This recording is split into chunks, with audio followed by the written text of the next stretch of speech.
Assalamu alaikum. Assalatu wassalamu ala Sayyidina Muhammad wa ala alihi wa sahbihi ajma'in. Continuing our series on misconceptions about Islam, today we discuss the topic of slavery and Islam. Opponents and critics of Islam claim that Islam institutionalized slavery. They add, Muhammad began to take slaves after he moved to Medina and took over. Slaves were usually taken in raids on nearby Arab tribes, either through offensive or defensive wars. They further add, Islam allows capturing slaves as spoils of war or reward for fighting, and that Islamic law laid down regulations for treatment of slaves. These are a few examples of what the critics of Islam have spread. Did Islam approve of slavery? If so, why? If not, why did it not abolish it at once? Today, inshallah, we will answer these questions and not only refute these claims, but also explain what really did happen and what is Islam's position on slavery and how Islam abolished slavery, at least in Islamic territories. We will look at history of slavery before and after Islam around the world. And then we will fast forward to man's recent history within the last 200-300 years and show who has really been practicing slavery, some of which still goes on. We will look at Islam and slavery from Quranic and prophetic narrations perspectives. Islamic approach in abolishing slavery, Islamic ruling on treatment of captives and their rights, and finally, Islamic ruling on methods leading to liberation of captives and slaves. Because this will be a comprehensive coverage on this topic, hence lots of material to cover, in the interest of time and just so I will have your full attention, we will split this discussion into 2 sessions so you will get the full picture, inshallah. First, a brief history on slavery before Islam. When we look at the pre-Islamic history, we find all forms and shapes of slavery practiced throughout the world, not only by civilizations, but also by pre-Islamic faiths. If one examines pre-Islamic history, one will find various forms of slavery in Babylon, or with Indian, Chinese, Persian, Greek, and Roman cultures, where human beings were offered in the markets for sale. We see slavery approved in faiths like Judaism and Christianity. Will Durant, the famous American writer, historian, and philosopher, in his famous book, Story of Civilization, Volume 2, writes, Greek people had many slaves who came as captives of war through offensive wars in order to take slaves, or they took kids without guardians or the criminals as slaves. This means the great Greek civilization considered all methods as legit ways to capture slaves. He also adds, slave merchants would purchase these slaves just like any other merchandise and take them to, major cities for sale. And it was not unusual to sell thousands in a day through the region, unquote. The Greek had ruled that if a slave behaves badly or makes a mistake, he will be punished by lashing or torture. Maurice Langell, in his book Slavery, also writes about how Greeks made a business out of slavery and their methods. Even Plato, in his book Politia, or Republic of Plato, appears to have accepted slavery. In Roman Empire, slavery was no less than Greek Empire. Will Durant, in his book of Story of Civilization, Volume 3, says, Buluch has estimated the number of slaves in Rome to be 400,000, which was almost half of the population in the city. Also, in the old Persian culture and empire, slavery was commonly practiced. Arthur Christensen, the great Danish Orientalist and scholar of Iranian philosophy and folklore, in his book Sassanid Persia, writes, Persians used to tie the war captives' hands in the back and sold them as slaves. Those who bought them in many cases thought not only they owned these slaves, but also had the right to kill them. Christensen also writes, the slavery rules had been written in such a way that when one freed his slave woman by ransom, her children could be free for the same price. Well, each child for the same price. There are many ancient poems written about slave women in Persian literature, like Shahnameh. Such was the state of these great empires or so-called civilizations when it came to slavery. I just gave a couple of brief examples from few Western writers, and there are many, many more. They all show that slavery was norm around the globe. I encourage you to go and read the books I mentioned, which go in details, or any other well-known book of history, to get a much better idea on how slavery was viewed and practiced in pre-Islamic era. Now, looking at previous religions, taking slaves has been legitimized in the Judaism as well. We'll talk about it in a minute. In Torah, in book of Leviticus, chapter 25, verses 44 through 46, we read, Your male and female slaves are to come from the nations around you. From them you may buy slaves. You may also buy some of the temporary residents living among you and the members of their clan born in your country, and they will become your property. You can bequeath them to your children as inherited property and can make them slaves for life, but you must not tyrannize your brother Israelites. So that was in Torah, the book of Leviticus, chapter 25, verse 44 through 46. From this, we clearly note that Jews could buy men and women as slaves from surrounding regions. But this was not the only way. In some cases, they were also allowed to take criminals as slaves. As we read in Torah, if a thief is caught breaking in at night and is struck a fatal blow, the defender is not guilty of bloodshed. But if it happens after sunrise, the defender is guilty of bloodshed. Anyone who steals must certainly make restitution. But if they have nothing, they must be sold to pay for their theft. Book of Exodus, chapter 22, verses 2 and 3.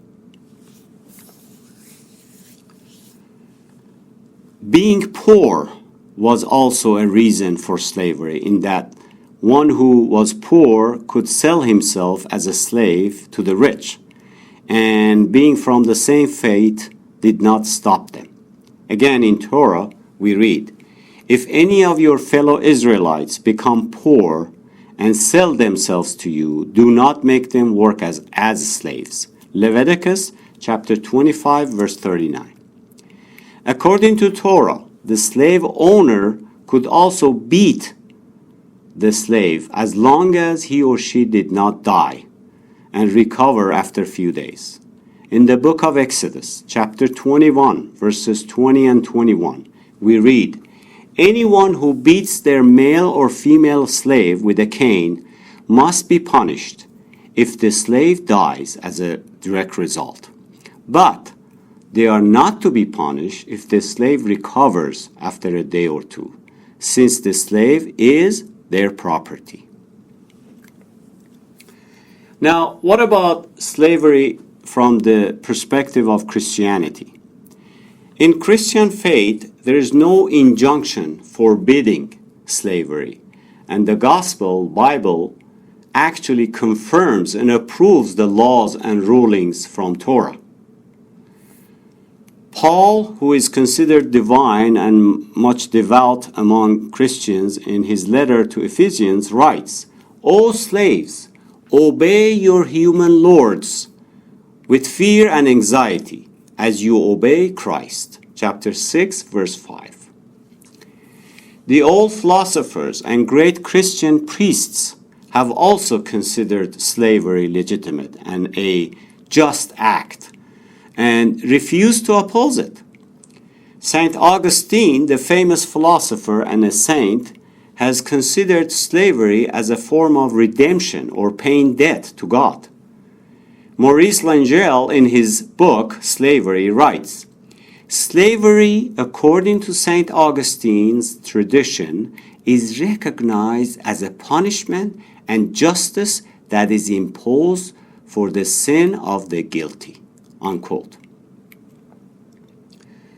According to James Hawkes, the great priest, Thomas Aquinas, who was an old Christian saint and philosopher, said, quote, "Regarding the slave and master relationship, there is no need for any special law because slave is considered as one's personal property or family's property, whereas the law is for the benefit of the whole society or the emperor's benefit." Unquote. From what we presented, the Christian scholars have concluded that slavery as defined in Torah, the Old Testament, is approved by Christianity, as the famous priest James Hawke in his book writes, quote, The Christ's pure gospel has said absolutely nothing about freeing slaves, and on the contrary, it calls for slaves' obedience to their masters." Unquote. In spite of all this, it is amazing how the Christian and Jewish Orientalists pose slavery as a pretext to taunt Islam, to slander Islam, where in fact Islam never presented slavery the way it was presented and legitimized in Christianity and Judaism. Islam never permitted selling children as slaves or taking the poor and those with debt as slaves to repay their debts. Islam never permitted human trafficking or any other punishment for slaves as it was considered by pre-Islamic faiths, empires, or cultures. What about history of slavery in modern times in places like Europe and America, where these critics or opponents of Islam come from?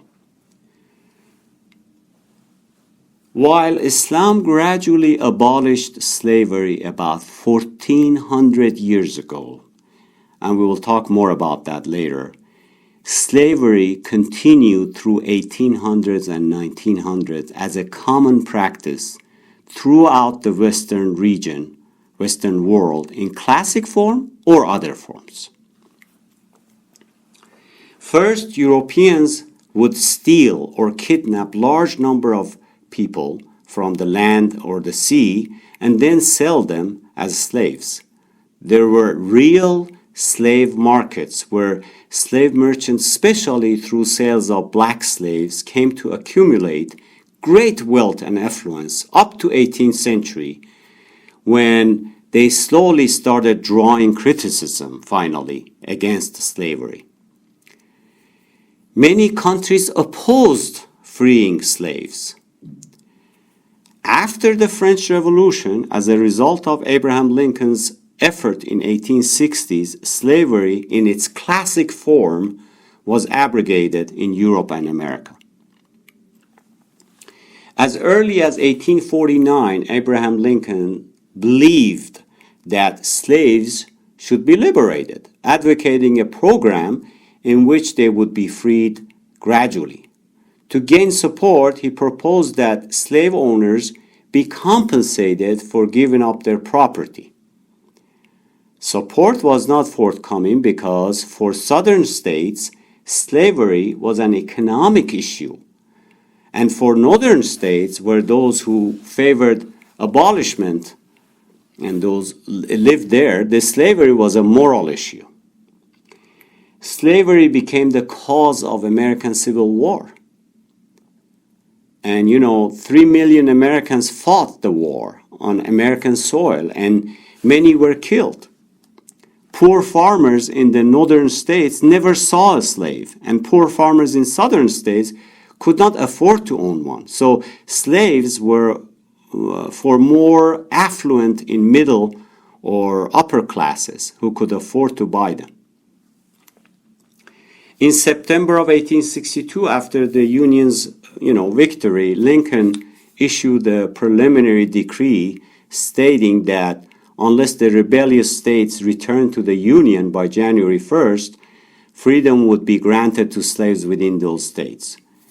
And then, of course, the decree also left room for a plan of compensated emancipation. And finally, no Confederate states took the offer, and on January 1st, Lincoln presented the, Emancipation Proclamation. The proclamation allowed black soldiers to fight for the Union, soldiers that were desperately needed. It also tied the issue of slavery directly to the war. Now, what would Muslims have done during the American Civil War? Well, for Muslims, slavery is a moral issue. Hence, they would have fought to preserve the Union and supported Abraham Lincoln on the issue of slavery. That said, there were also new forms of slavery emerged in these later centuries, which was colonialism by powerful and rich Western nations which occupied or exploited the small and weak nations, where the individual slavery was transformed to societal or mass slavery, although they did not label it as such.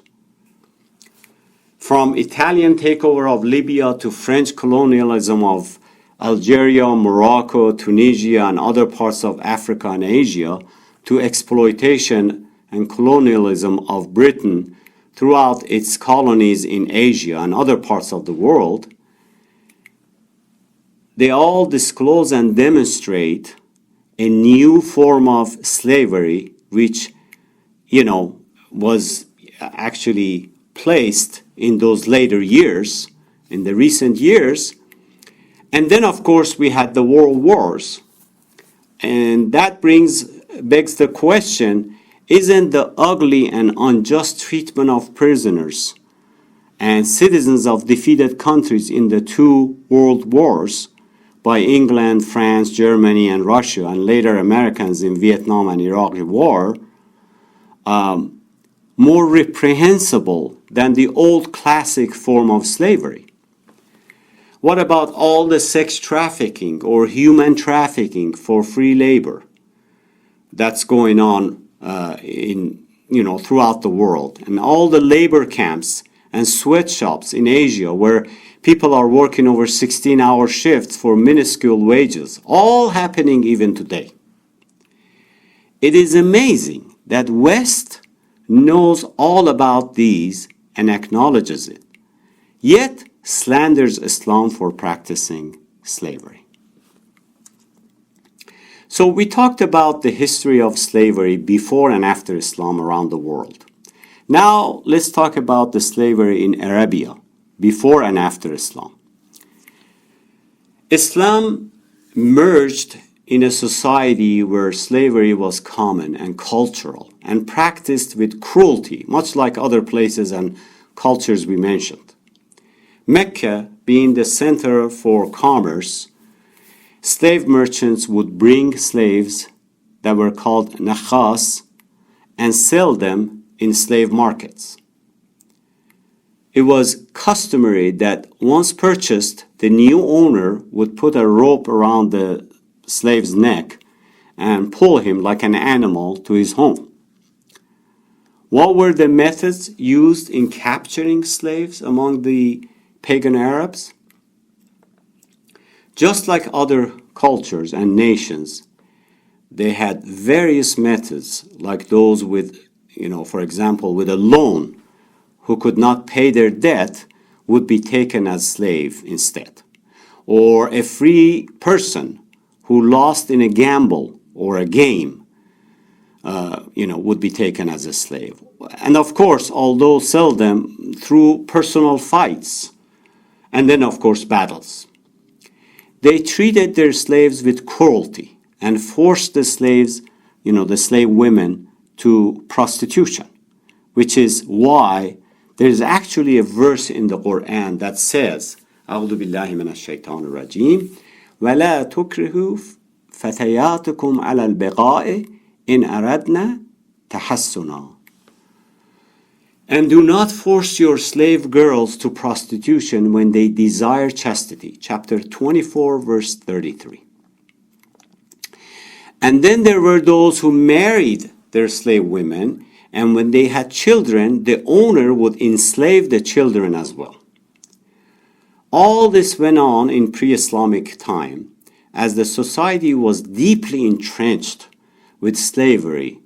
Therefore, Islam had to gradually eradicate, much like drinking, which was another thing intertwined in pagan Arabs' culture. In Surah Al-Balad, which is a Meccan chapter, we read, فَلَقْتَحَمَ الْعَقَبَةَ وَمَا أَدْرَاكَ مَا الْعَقَبَةَ فَكُّ رَقَبَةٍ. Yet, he has not attempted the height, the ascent, to peak of perfection and success. What would convey what the ascent, the height is? It is to free a slave. Chapter 90, verses 11 through 13. Here Quran says freeing a slave ascends one, elevates one to peak of success and salvation. And by this verse and verses alike, Islam encouraged people to free their existing slaves. And of course, this is a Meccan chapter, which means that it was in the very early stages of Islam that Islam is encouraging to free slaves. And Muslims at the time responded positively in order to reach the ultimate success or salvation, which is, ensuring to reach paradise. As such, whoever among them could afford it rushed to Meccan idolaters and bought slave men and women and freed them from the shackles of slavery. Now, the methods that, the old Arabia used to have, Islam started closing this method. So, in addition to the verses that we just recited, Islam shut down the methods of slavery one by one.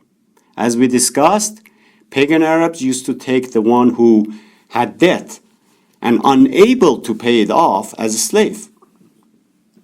But Islam, regarding the person who owes on a loan, says, وَإِنْ كَانَ ذُو عُسْرَةٍ فَنَظِرَةً إِلَى مَيْسَرَةٍ وَأَنْ تَصَدَّقُوا خَيْرٌ لَكُمْ إِن كُنْتُمْ تَعْلَمُونَ.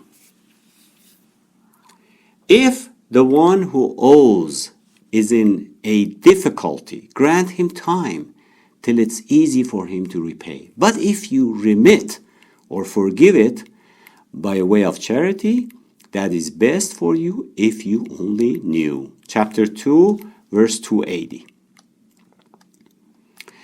So, here Islam says if the one who owes you has difficulty paying off his loan, his debt, you should give him time so he can catch up and repay you. But if you forgive his debt, that is even better for you, whereby not only protecting the one who owes from becoming a slave, but also encouraging to forgive the debt, hence blocking slavery from this method. Fathers used to sell their kids, but Islam did not allow such a thing, to the point that according to Islam, when a daughter marries and gets married, the father does not even have the right to her dowry, mahr, because Islam says the woman has the right to her own wealth and dowry. And in chapter 4, verse 4, we read, "And give the woman on marriage her dower as you must." We talked about criminals having been taken as slaves in pre-Islamic Arabia also. However, Islam came and said each crime has its own punishment, and none is slavery. It did not even allow the murderer of an innocent Muslim be taken as a slave for punishment. In Islam, the murderer, if not forgiven, is either made to pay ransom to the victim's family or be sentenced to death, as indicated in Surah Al-Baqarah in detail, chapter 2, verse 178. In this regard, the Prophet ﷺ also said, whoever kills a believer on purpose, he is left up to the victim's family's decision. If they want, they can retribute by death or by taking ransom. And of course, they always have an option to forgive as well. It was also customary that they would kidnap men and women and children and take them to slave markets for sale. Many slave merchants got wealthy for just doing such trades. Islam condemns and prohibits such disgraceful act. As the Prophet ﷺ reported in Bukhari's Kitab al-Buyu', hadith number 106, said, Allah subhanahu wa ta'ala said, I will be the enemy of 3 types of people more than any other type. The man who forgives in my name and then he reneges on his promise. A man who sells a free man and makes a living of it. And the man who hires someone for a job and once the job is completed, he refuses to pay him. So, in summary, Islam did not open any way to take slaves in any of the above-mentioned methods. The only way Islam left open was during a military expedition as captives of war, which was and is something necessary and will never be abrogated as long as there are military engagements or wars. In other words, even today, when 2 civilized countries engage in a war, taking captives, or what we call today prisoners of war, is inevitable. And of course, with treatment of these prisoners as specified by the Geneva Convention. And of course, not every country abides by it. Now, Muslims also could not avoid this fact as they engaged with their enemies and defended their existence. As such, Islam also had to have rulings on what to do with the captives and how to treat them, which we will discuss in a bit. But we need to emphasize first that the only permitted way to take captives in Islam is through not just a war, but a legitimate war. A war considered by Islam as legitimate, and in order to defend the community. as Quran explicitly mentions it. ما كان لنبي أن يكون له أسرى حتى يثخن في الأرض تريدون عرض الدنيا والله يريد الآخرة والله عزيز حكيم.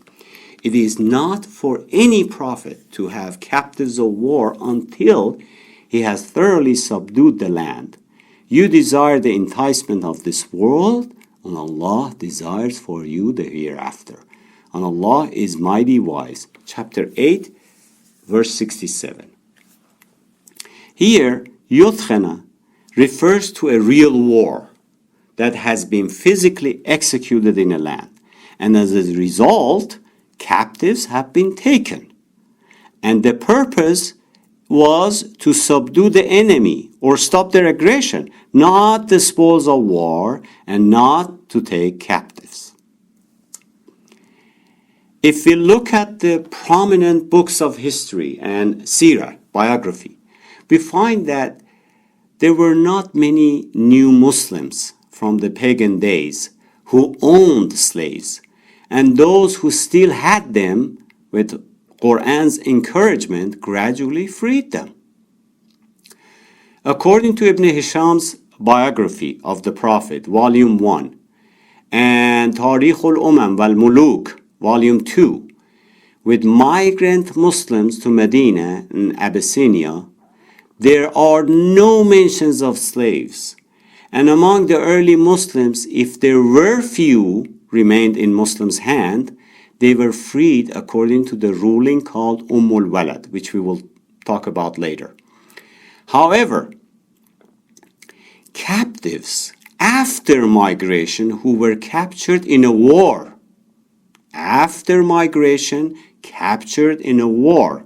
and war being an exception, has its own ruling, which we'll talk about next. Now, Islamic ruling on captives of war. The ruling regarding the captives or prisoners of war is very clear in Islam. If the prisoners themselves are Muslims, you might ask, well, how did that happen? Of course, it didn't happen, this was very seldom. If the prisoners themselves are Muslims, then upon cessation of war, when the war has ended, they are freed. They are freed. After the war is ended, they are neither killed nor freed for any ransom. They're just freed unconditionally. This, of course, as we said, did not happen often, except during the leadership of Amir al-Mu'minin Ali ibn Abi Talib in his battles like Saffain, when, according to Tarikh al-Umam wal-Muluk, Volume 4, he instructed Malik Ashtar that the captives of Ahlul Qibla being, those who share the prayer direction, or, in other words, the Muslims, are neither killed nor ransomed, but freed. According to Islam, Muslims cannot take other Muslims as prisoners of war or take possessions of each other's wealth, no matter how they might dispute among each other and end up in a battle. However, when Muslims defend themselves in a war with those who are not Muslim, the following verse applies. فَإِذَا لَقَيْتُمُ الَّذِينَ كَفَرُوا فَضَرْبَ رِقَابٍ حَتَّى إِذَا أَثْخَنْتُمُوهُمْ فَشَدُّوا الْوَثَاقَ فَإِمَّا مَنًّا بَعْدُ وَإِمَّا فِدَاءً حَتَّى تَضَعَ الْحَرْبُ أَوْزَارَهَا. Therefore, when you meet the unbelievers in a battle, smite their neck until you have thoroughly subdued them. Bind a bond firmly on them. Therefore, it is time for either generosity to free them or ransom, until the war lays down its burden. Chapter 47, verse 4. The above verse limits taking the captives only through a legitimate war and leaves only two ways to deal with them. فَإِمَّا مَنَّا بَعْدُ وَإِمَّا فِدَاء. One is to free them unconditionally, and the other is to free them through ransom. Of course, ransom pay applied when there was no captives from the other side to exchange. In other words, exchange is a form of ransom, and it was applied first. If there is no one to exchange, then ransom pay applies. We must note that there were really no prisons at the time. Muslims didn't have prisons, buildings, what we call prisons today. For those who had captured them during a battle, they would take them to their homes and keep them there until the war was finished, and then either free them or free them for ransom. Of course, above verse spells out the general principle.